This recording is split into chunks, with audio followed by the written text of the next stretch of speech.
a 50% chance of rain mixing with snow. Friday, rain is likely, mostly cloudy, 40 degrees. Friday night, rain and snow likely, with a chance of precipitation, 60% Friday night. And on Saturday, that reduces to 30% chance of snow, partly sunny skies with a high of 36. ON AM and FM.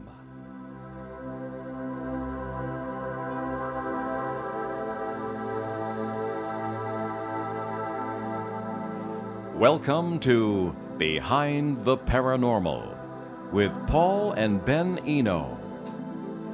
How significant is it that UFOs, UAPs, are in the 2023 U.S. National Defense Authorization Act? How does reincarnation work with dementia patients? Who are the tree people? Hello and welcome to the 974th edition of Behind the Paranormal with Paul and Ben Eno, coming to you from WOON AM and FM radio in Woonsocket, Rhode Island, on the Paranormal Radio app from TalkStream Live on YouTube and via TuneIn.com. I'm Ben, that was Paul, and today we bring you an open line show that's a little different. And if you'd like to join us, you can call us from anywhere. That's 401-766-1240, or email paul@behindtheparanormal.com. I'm kind of ashamed to say that we don't pay enough attention to the Behind the Paranormal with Paul and Ben Eno YouTube channel. The weekly shows are uploaded, and there are some special videos we produced years ago, but there are hundreds of questions and comments that have gone unanswered. So today we will address some of those on this open line show. Yes. Okay, so let's begin. We got a pile of them here. This is from Aiden. I don't know where Aiden's from. That's not so obvious on YouTube as it is on Facebook. His question comes from the November 6th, 2022 show with Jillian Harris. Okie dokie. And Aiden writes to us. So what happens with dementia? Does the spirit body leave gradually or temporarily fade as the brain decays? Well, that's the dementia thing. That is, I'm not sure that's the right question from our point of view. In the excellent show with Jillian Harris, which I say was on November 6th, and you can look at it on, you can hear it on iTunes and all the rest, certainly at our website, behindtheparanormal.com, there was some question about what reincarnation really is. One thing we always bring up is that time, from all indications of from Einstein all the way to quantum mechanics, is that time does not exist in a way that is past to future. That's a matter of our consciousness. And of course, once you get down to it, all of life is a matter of our consciousness. So what we pretty much said was that you're having parallel lives. That's our opinion. And when you have that, the notion of whether you have dementia in any one facet of your super life, a term we had to invent just to talk about this sort of thing, is irrelevant to your subconscious lives, where you simply would you're living parallel lives. Now, it's a difficult concept. Not everybody agrees with it, but there are two key factors. One is, as we mentioned, that all time is simultaneous, so past and future are happening at the same time, and also that all possible outcomes exist in the quantum multiverse, where we have this super life, which is all the facets we're living, and it's one big life. And the more positive you make your own life, the more positive your whole being will be. And I think that that's pretty much the message of spirituality. So I don't know if the question would really apply. I thank Aiden for sending it, but I don't really think it's the right question, with all due respect. I think it's an interesting question, because as with all things in life, there's more than one layer to all of it, and I think we have this very simplistic black and white view of the world due to a lot of modern factors, where it's like, okay, well, it's just this one thing, and then that's it. But there's some really interesting research that's been done on dementia over the last couple of decades, and there's one really interesting thing. I can't remember off the top of my head where it's from, but there's a link between Alzheimer's and a couple of other forms of dementia where like any sort of trauma can kind of affect it. So it's whether it's like physical, emotional, or psychological, whatever that can affect your memory over time. There's also the biochemical component to that, where heavy metals introduced into your body also can affect your mentality, or not your mentality, can affect you mentally with dementia and all that stuff. So like mercury poisoning can lead to dementia, and lead poisoning can, and any sort of heavy metals introduced into your body can really do some damage. And that's just one. Those are just two various components of the experience, and unfortunately, we don't have the ability. Well, we don't have the luxury of saying, well, it's just one thing or the other, because it's all linked together. The physical, the psychological, the spiritual, the multiversal. All these things are happening all at the same time, and they're all bits and pieces of the whole picture. And this idea of spirit body, I really wish we got more into that, because there's that's such an interesting way of putting it, because there is sort of a portion of us that does experience these things in a certain way, and it would, and it's not necessarily separate. I think we tend to view these things as separate, and they don't mix.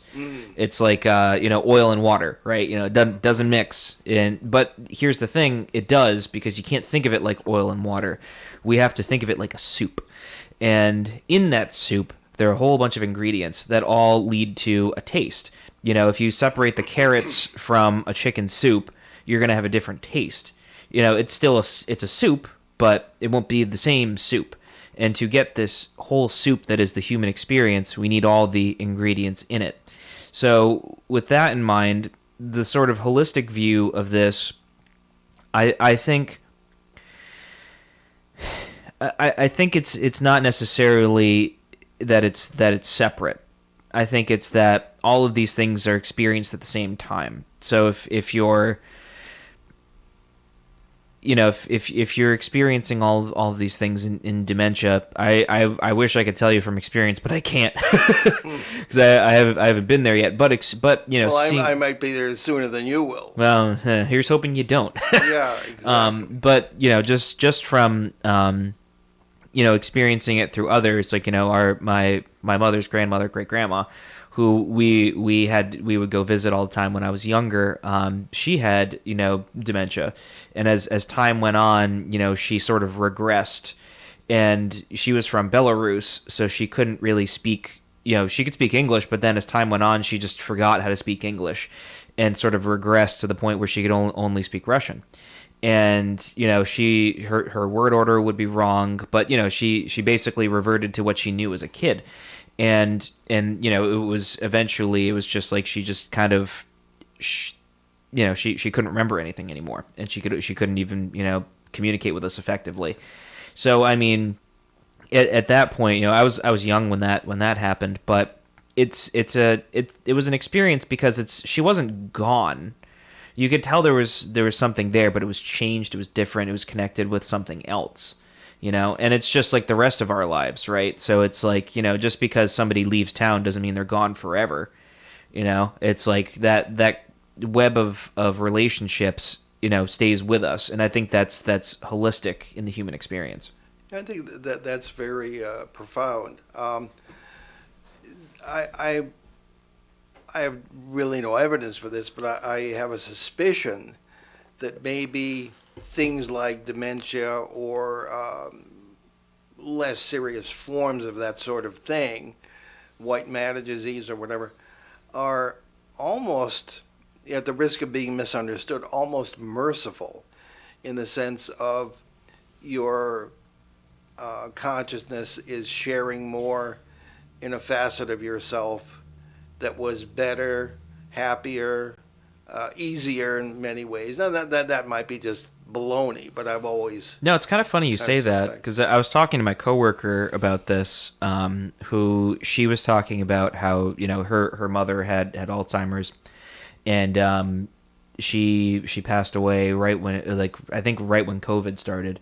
And my coworker was saying to me that, you know, when it first started happening, you know, her mom was horrified because she knew it was happening, but then over time, you know, she became just unaware, blissfully unaware of it. Yeah. And she was like, yeah, you know, it was almost, she was like, it was like a small mercy. As she said it just like that, it Really? was almost a small mercy because I guess a nurse told her that dementia is always harder for the families than it is for the patient. Yeah, yeah. So I think maybe there is something to that. Interesting, yeah. Okay. Well, let's go switch to a question from Peter Shelley in Bogota, Colombia, our good friend.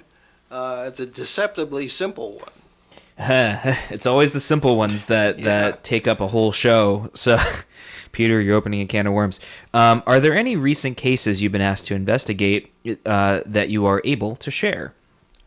Well, essentially, in a nutshell, no. I mean, I kind of have. You know, you can. Well, sort of. You first. A lot of my cases, you know, we don't always work together. I mean, because you know we like to, but you know, people come to us separately. Being involved in the experience and resource team of MUFON, any cases that come our way through that, and I'm there to help deal with the crossover phenomena that often take place in conjunction with abductions or that sort of thing. They're all confidential and I cannot discuss them. On the other hand, we continue to work diligently on our flap area cases, particularly Pennsylvania, which has expanded somewhat, and we're still, again, it's still a new case. We've only been working on it since 2016. So there are some other phenomena we're looking at that have been going on there. As flap area, as we say, is many different kinds of paranormal phenomena that occur side by side in a certain geographical area. And we've moved, if there's anything to this new material, let me mention it before, it's up in Tioga County in central PA. So, Ben, what? So at my current job, a few of my coworkers were saying, "Oh, this building's haunted," or whatever, and like there's all sorts of stuff going on, and they did an investigation on their own. Uh-oh. Yeah, I know. they were good about it though. I gotta give them credit. They did the best they could. They didn't provoke anything. Well, they know who you are. They do, and so they they were showing me their findings, and we moved into a new office in the basement, and they were doing a lot of work on the building, particularly on the fire suppression system.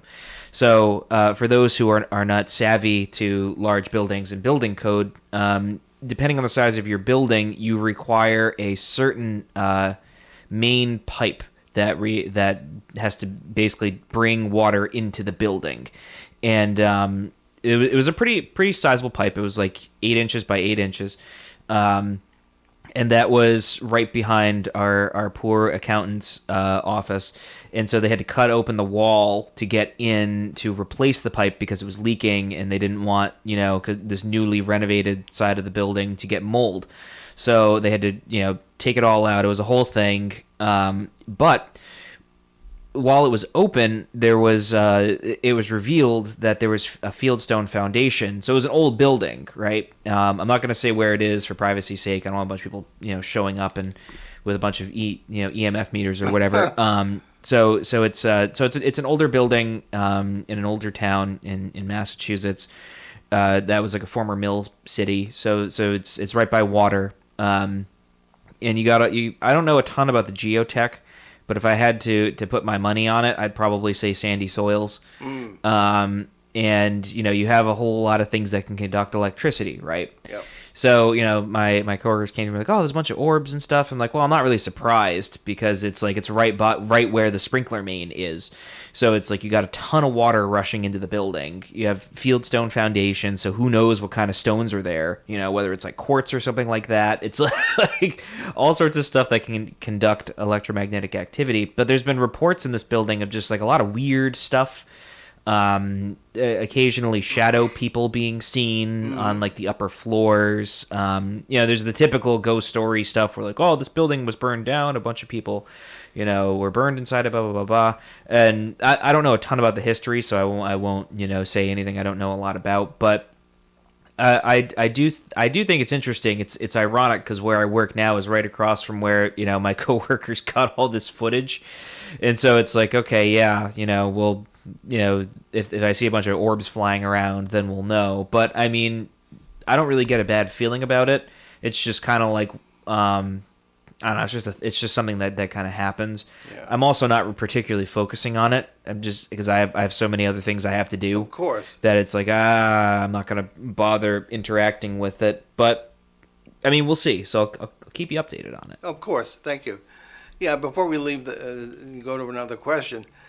We get reports all the time, aside from MUFON and aside from FLAP areas, from people who simply write in literally from all over the world and ask advice. But we don't consider that a case. I've said this before, but I always get a kick out of these people who say, "Oh, I've investigated thousands of cases," and you're what, 40 years old? I mean, what do you consider a case? Even the Warrens, they were at it at least as long as I've been, and they would say we investigated thousands of cases. Well, what do you consider a case? How long do you spend on it? What effort do you put into it? Do you actually go there and spend time? As I say, we work on cases for years, so that's just my 2 cents on that. We have another before we go back to YouTube. Our dear friend Phil, who is a show reporter, who moved from the Litchfield Triangle in Connecticut down to Savannah, Georgia, promises a report from there soon, sent in a question today. Yes, and Phil writes to us, Paul, in your fascinating book, Dancing Past the Graveyard, you write about entering a time slip in an attic in Yonkers, New York, and speaking with a confused man who may have died in a plane crash in a parallel world. From what you wrote, he seems to be a bit, quote-unquote, stuck at first as he adjusts to one of his parallel lives. Can you tell us briefly now your perception on why he was briefly stuck in that church and could not get out? Well, in my interpretation, thank you. And again, at this point, that was very early on. I had not actually worked out some of these theories that we use today. It was cases like this that really pushed me over the cliff there to realize that the old ideas just weren't good enough if you were open-minded to what was really going on. What happened was that these people had heard strange noises in the attic, feeling of a presence, this kind of thing, and so naturally they assumed it was a dead guy, okay? Because what else could it be? So what I did was to go into that attic and spend several nights in a sort of a meditative state, just to see what I would pick up. Now, I'm always very wary of this. I have not done it often, but I have had some interesting contacts with this. This person, pardon my voice, this person remembered, his memory changed as we were in contact. Now, he was afraid of me because he said he was in this stone church in Virginia, and he that he had a memory of this plane crash, and then all of a sudden, as we spoke over time, his memory changed, and it turned out that he was now the pastor of this apparently Episcopal church, Anglican church, and I actually heard the door open and people coming in for choir practice. So, I mean, I'm to tell him, I said, what the heck was this about? And apparently, I may have witnessed his transition, or translation, as it were, from one facet of his super life to another, where he was a different person in a different place. And, the phenomena surrounding this would usually be interpreted as a spirit or a ghost, but everything was very physical. So that's essentially what that was about. It is in the book, Dancing Past the Graveyard, along with a number of other cases of that kind. So, Phil, thank you for sending that in. I hope I answered your question. And we have on the phone our cousin Rick Eno, our show reporter from Northern California. Good morning, Rick. Good morning and Merry Christmas to everybody. Well, thank you very much. And the same to you and the Eno clan out west. So what's cooking out your way? Well, I got, I guess, 2 or 3 things that are related to the show today. One, you were discussing orbs and lights, and actually the cases that have been coming through to me, both on MUFON and in other ways, have been to do with orbs and lights. One in San Francisco, very close to the water. The event lasted over an hour and it was witnessed by several people. And it was a small, bright light with web light strings, and it would change position and static. And the next one was in the Sierra here in California, and it took place over a mountain, and that only lasted about 3 minutes. But there were multiple lights, and they seemed to have intention and direction, but all stayed within the mountaintop. And it was something that was not witnessed on one night, but on several nights, and the witness would bring more people to see it, and it was witnessed by more people and more people. So we're seeing an increase in orbs and lights, and some of these orbs in that second case have actually followed people. So, there's a lot more to unearth in this, but it's definitely upticking, at least in our area. And the interesting thing is that these orbs that are being reported are always near water or a major river system, which is the Sierra Nevadas, which is when Ben made that comment about water earlier. I was like, oh, wait. Yeah. There's something going on here. It's like I anticipated you. Yes, which brings up my next piece after we're done talking about this. Okay. You want to take our break a little early? Yeah, you know what? Might as well, huh? Yeah, we'll do that. No, stay on the line there, Rick. You're listening to Behind the Paranormal with Paul and Ben Eno on WOON 1240 AM, 99.5 FM in New England's beautiful but chilly Blackstone River Valley. We'll be right back. Stick with us. Hi, everybody. This is Dave Richards, and among the items we'll be putting up for bid on the Monday Milk Fund Radio Auction are a Toastmaster 1.5 quart slow cooker, a Nick Jr. Top Wings collector pack, a gift box and bag from Jerry's Bluffing Boutique, and a pitcher and a candle set, plus gift cards from Ye Olde English Fish and Chips, The Beef Barn, McDonald's, Chan's, Dunkin', Burger King, and Executive Auto Wash. So join me, Joe Callahan, and our special guest auctioneers, Nicole Brian from Bourget & Associates, and the Vice President of the Woonsocket Teachers Guild, Dave Andrews, for all the fun on the Monday Milk Fund Radio Auction from 4 to 5, here and only on ON Radio. ON Radio. Local and live at 99.5 FM. And welcome back to Behind the Paranormal with Paul and Ben Eno on WOON Radio, AM and FM. And let's get back to our caller here, who is none other than our cousin Rick, occasional co-host of the show and our Northern California show reporter. So, Rick, what's next? Okay, so just give you a little background. So I'm a pretty constant researcher. It's something I do, as you know, as part of my life. So it's not everything, but it's something I do. And I've seen a number of cases at this point. But this happened to me after I had a case.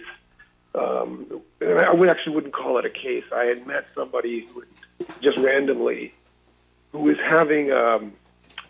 You'd consider them a medium type, but kind of unrecognized. And I was talking to them, and they were telling me about instances that they had about visions, seeing people transform, and things like that. So I thought that was really interesting. But what followed that is some things I've witnessed, and I'd love your input on this, if you may. Sure. So I'm someone that's, I believe in Jesus Christ, and I pray all the time, every night, in fact, and I have my belief system. Well, one night I had fallen asleep, and I woke up, and I really didn't know how to discuss this. It happened a while ago, Paul, but I didn't call you. I probably should have. And I was on the ceiling looking down at my body. And this has never in my life has anything like this happened. And when I realized that's what it was, I woke up immediately.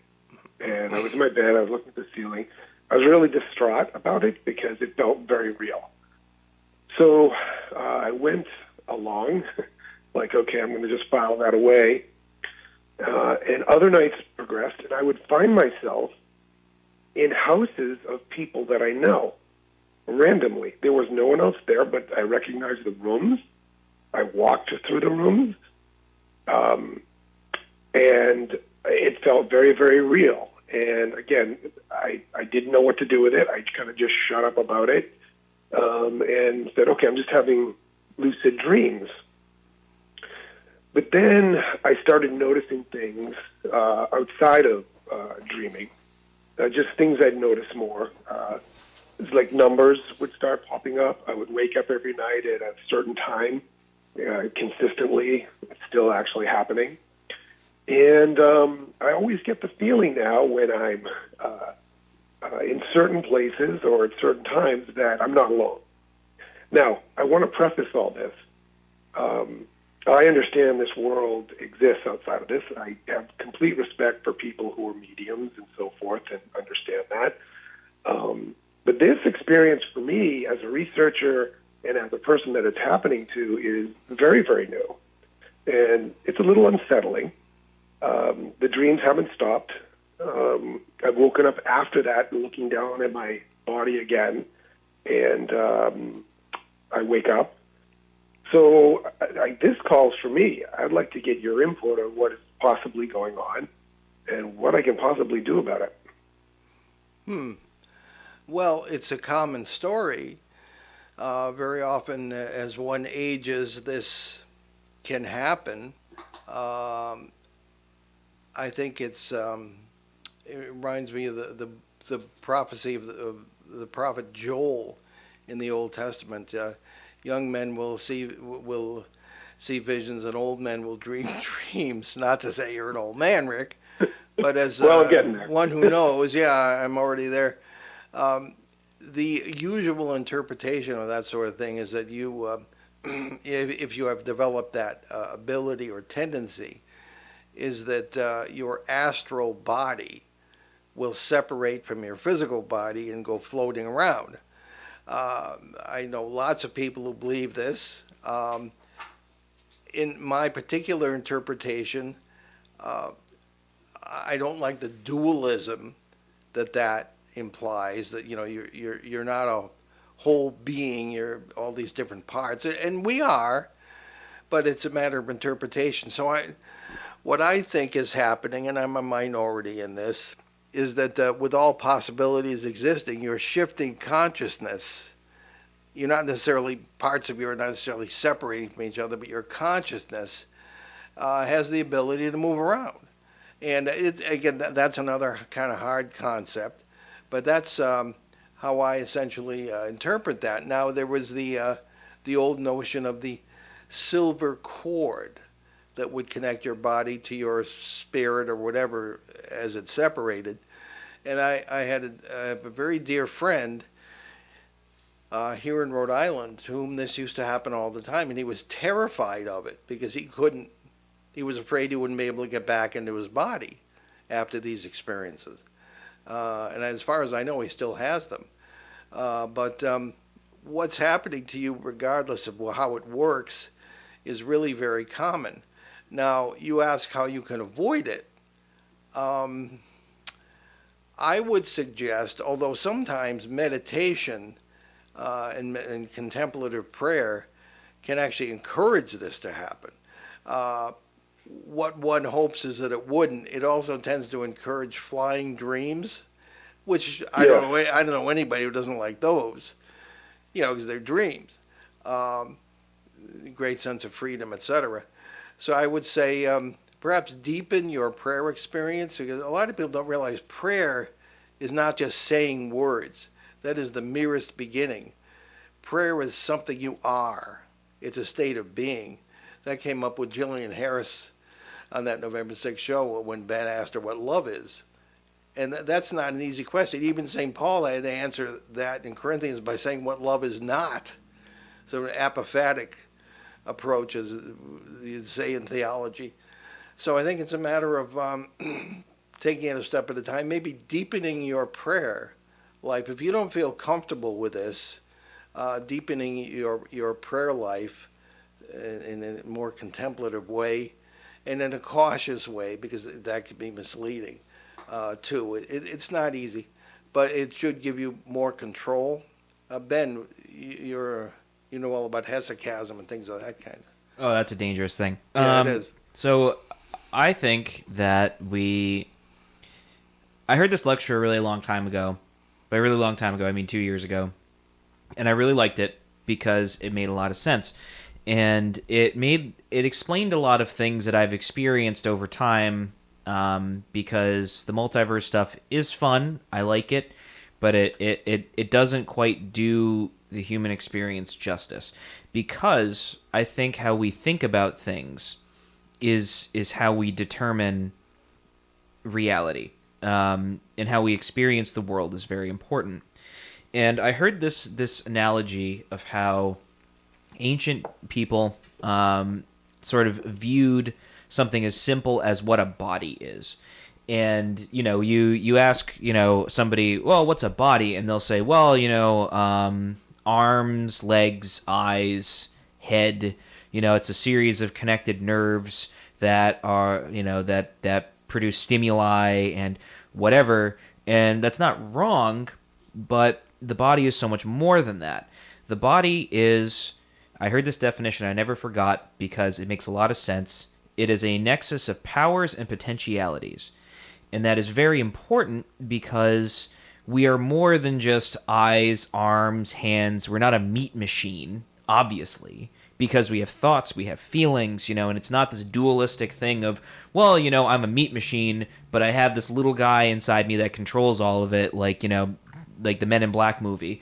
It's like, it's something, we're a nexus of powers and potentialities, and I'll give you an example. And I've talked about this before, but for those who haven't heard it, it's the way that ancient people would view things is super interesting. So the Bible's a great example because a lot of people in this particular area know at least the bare basics of it, which is, like they'll say things in it like, Jonah fled from before God's face, or God walked in the garden. And it's like, well, does God have a body? Like, what's that all about? And the answer is yes, because the body is a nexus of powers and potentialities. The idea of face, the face is a thing that we see, but it also is the power through which we communicate. Feet shows mobility. Feet are the power through which we move from place to place. So, ears are when Christ says, lend me your ears, it's not literally take off your ears and throw it like in Life of Brian. It's like, it's essentially, it's through the power through which we hear and understand and comprehend. And, when I brought up that thing during our show with Jillian Harris, looping it back to the first question, where, there's that ancient word for spleen that the Greeks used, splagnon. It also meant to show compassion because it's the same thing. Excuse me. It is very funny, isn't it? I know you didn't laugh, but I'm trying to play it off like that. I get this vocal cord. So when we think of our bodies, it's not just these individual parts that kind of are like, well, they're not really they're not really connected. They are, because these things can change, and these powers and potentialities can change, because we can give things up and gain stuff. And, you can do that in one way or another. A lot of us give up a lot of things through our phones because technology is a way through which we can exercise control in our world. So, a smartphone does this thing that our brains probably could do if we tried. So like memory, right? We give up memory so that we can have access to the internet. I don't need to remember what Dan Aykroyd was in. I can just look up the movies Dan Aykroyd was in. So it's Right. So all this to say, these powers and potentialities can change over time based on how we live our lives and the choices we make and the ability to order our reality. And there's four main ways we do this. We do this with language, culture, ritual, and art. Basically, are the four ways that we do that. And so with these ways that we order reality, it sort of informs our experience of it.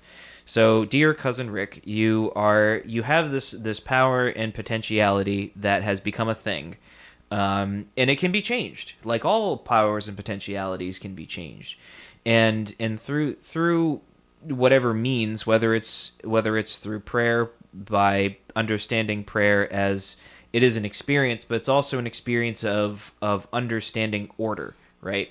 So the opposite of that would be magic. Magic is what I want the world to be. Prayer is what the world ought to be. And understanding what the world ought to be. And so, if this is a disconcerting experience for yourself, which it sounds like it is and it isn't, if it is a disconcerting experience, there's a way in which you can sort of exert your will, I guess, so that you don't experience it. I've had the unfortunate displeasure of having to sort of change the way I live my life a couple of times, and through that my experience of it has changed.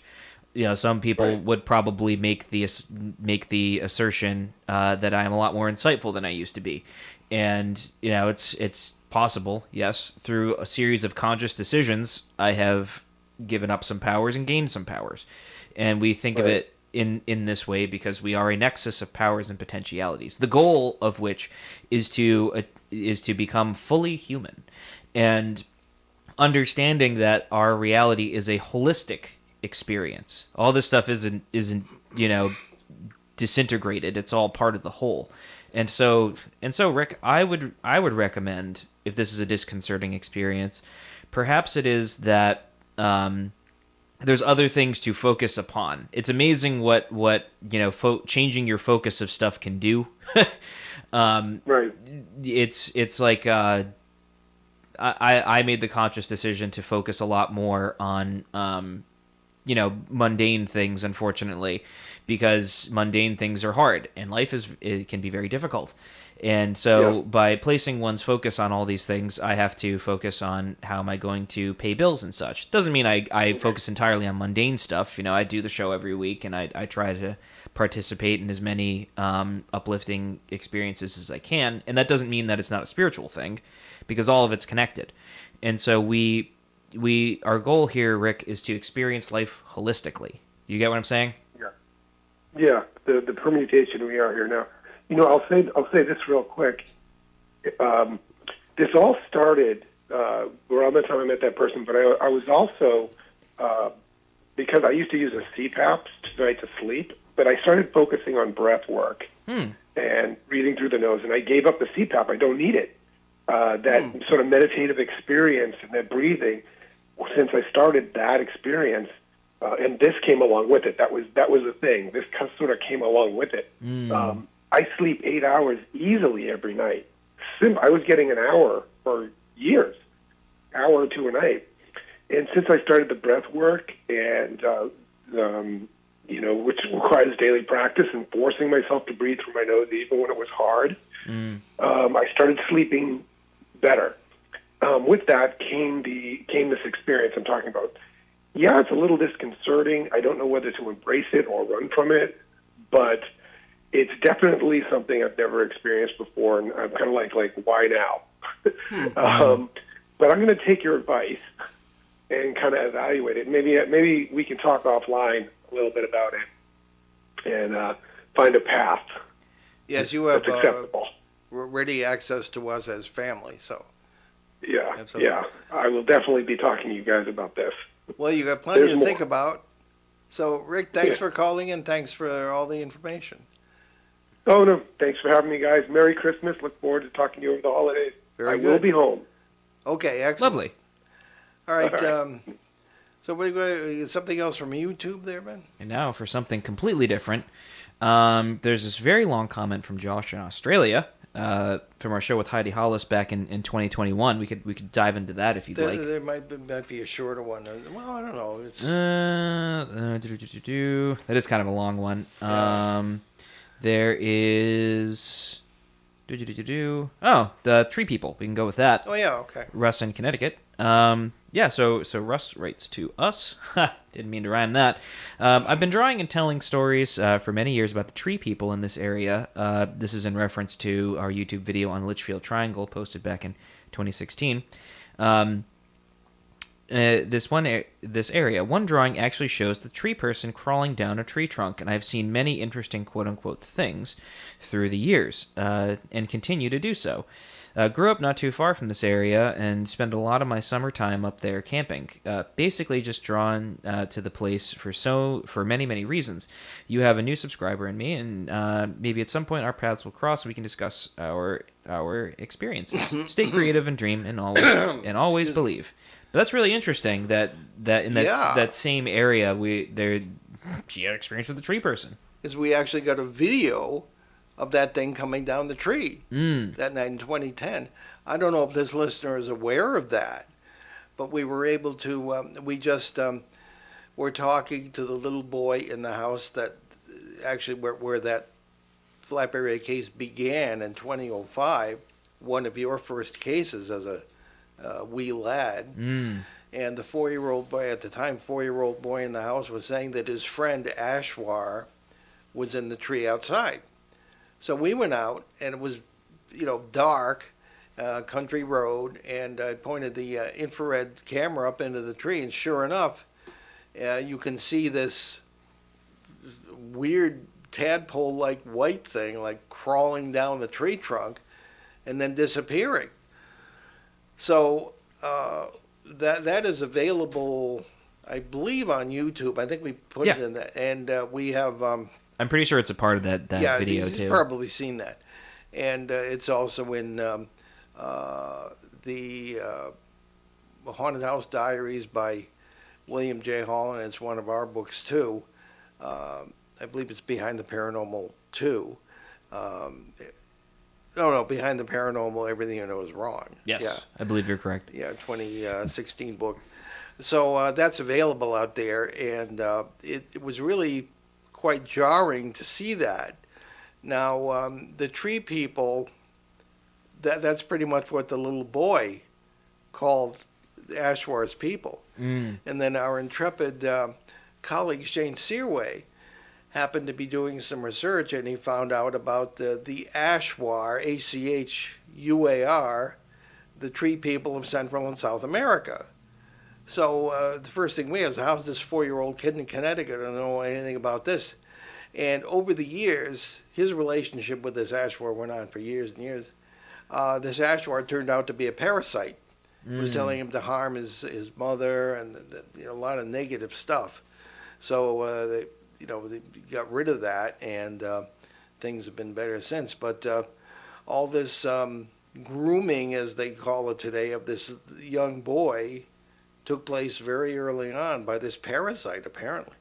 So I'm really fascinated that this listener refers to the tree people in that area. So there may be more of them.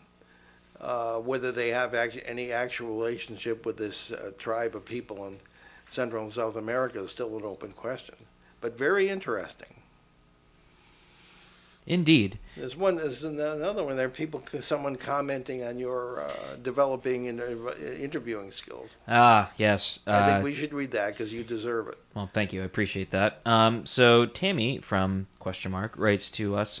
This is from a comment from our show from 2020, January 12th, 2020, with Dr. Paul J. Leslie, which I believe was on the psychology of the paranormal, if I recall Yes, correctly. the relationship between psychology and the paranormal. Yes, that was a It's really quite close, actually, Oh yeah, that was a really interesting especially show. with Carl Jung. Yeah, right, exactly. So Tammy writes, Ben, your skills as an interviewer has sharpened, or your skill as an interviewer has sharpened. Twice during the show, I thought of a question. Moments later, you asked it. Or is this telepathy?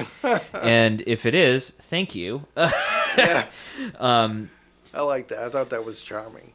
Yeah, Very apt. I suppose. Yeah, I mean, it's just what's the word? Active listening, Yeah. pretty much. Yeah. Mm-hmm. So and yeah, active listening and just paying attention to what's being said and trying to connect the dots, because really the goal of the show is to just connect dots, Yes. in the best way we can with the amount of data that we have. Or help people connect their own dots.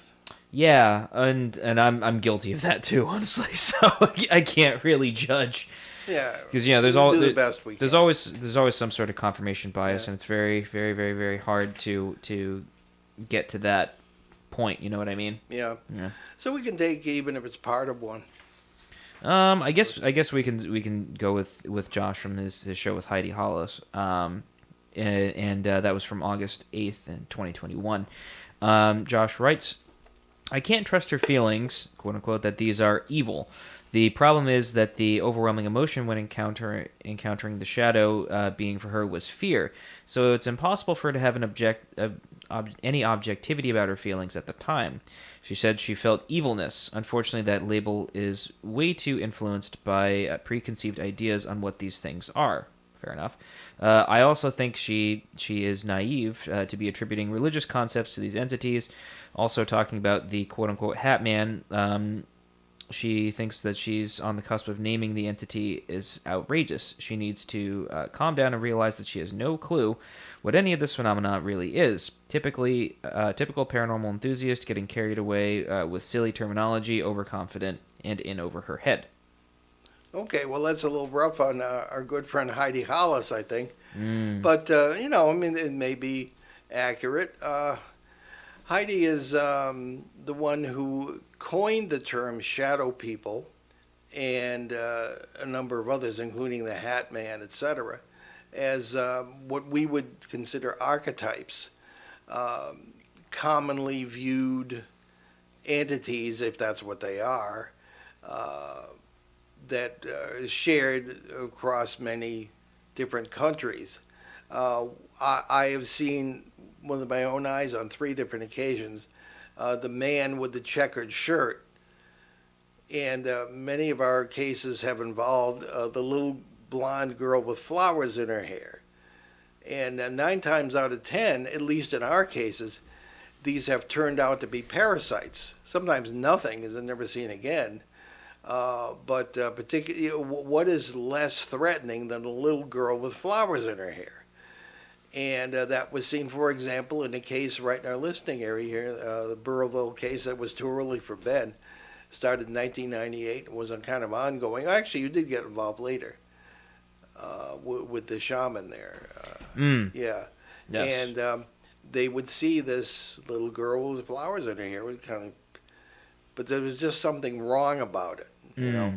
So in any case, these archetypes certainly seem to be reported. On the other hand, there is another known as the Slender Man, and that kind of started on the internet. And my information is the person just sort of made it up, and then people started seeing it.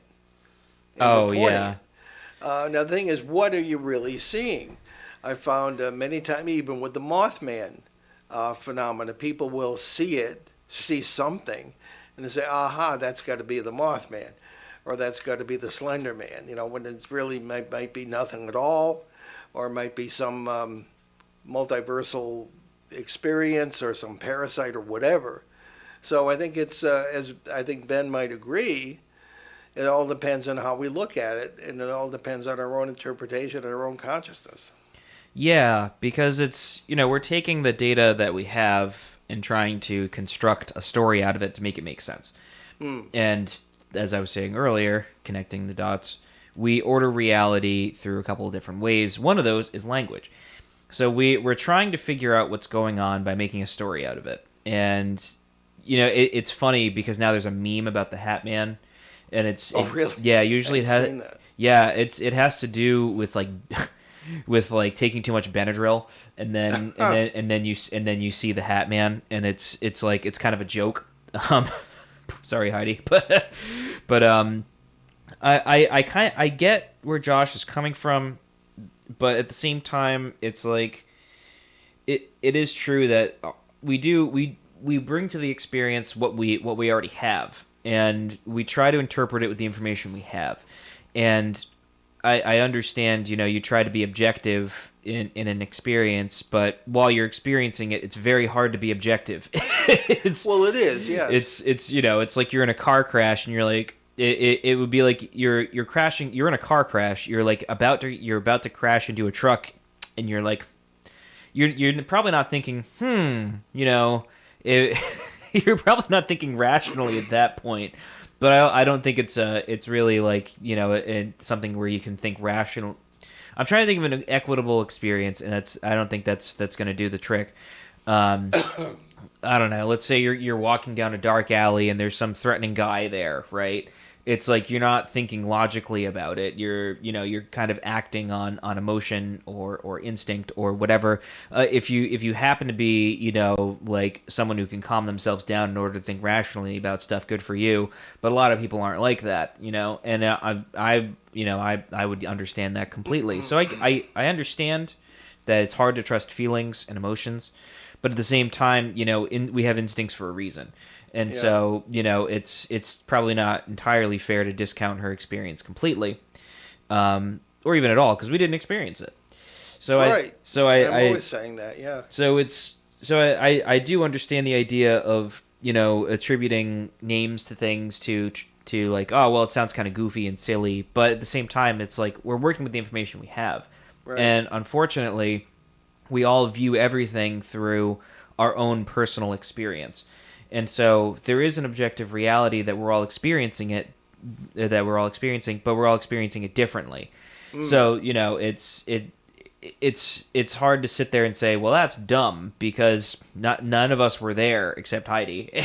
Well, that happens to me all the time. People say, well, the Bridgeport house, how could all that happen in such a tiny place, the poltergeist outbreak of 1974? I said, well, I was there. I saw the whole thing. Right. And with all due respect, you were not. So there you go. But just briefly, I find myself in a bad position sometimes I've made my living as a journalist, sometimes as a freelance journalist for the last 43 years. And when these things, I try to approach the paranormal from that point of view. But a journalist is not supposed to become part of the story unless you happen to be in a natural disaster or something and experienced it. Well, that happens to me all the time because in the last book, this Dancing Past the Graveyard, is full of experiences that I had that I reported on. So I don't know. You can only be as objective as you can be. So anyway, let's get to our announcements, if you would please, Matt. Sure thing. And so we shall start off with the New England Parafest in Kittery, Maine. You can find us there April 22nd and 23rd, 2023.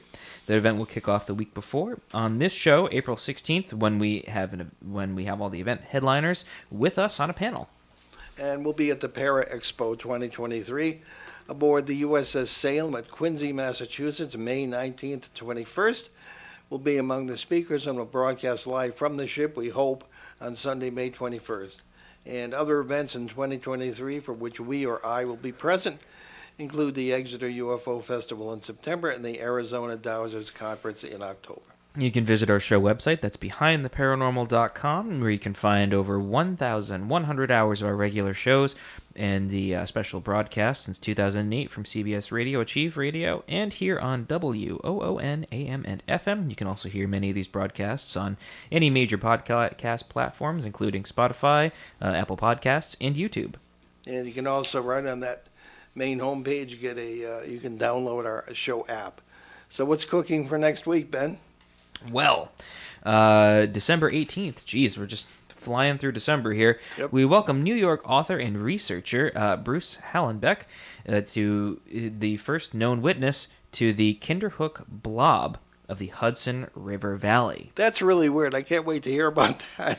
I know, me too. Yeah. It's a fun name, and it just rolls right off the tongue. A real blob. But blah blah blah. We leave you today with a thought from our contemporary British author and satirist Sir Terry Pratchett. The trouble with having an open mind is that people will come along and insist on putting things in it. So I'm Paul Eno. And I'm Ben Eno, and thanks for joining us on our great cosmic journey, and we shall see you next time on Behind the Paranormal. Return to this radio frequency 167 hours from now for another edition of Behind the Paranormal with Paul and Ben Eno.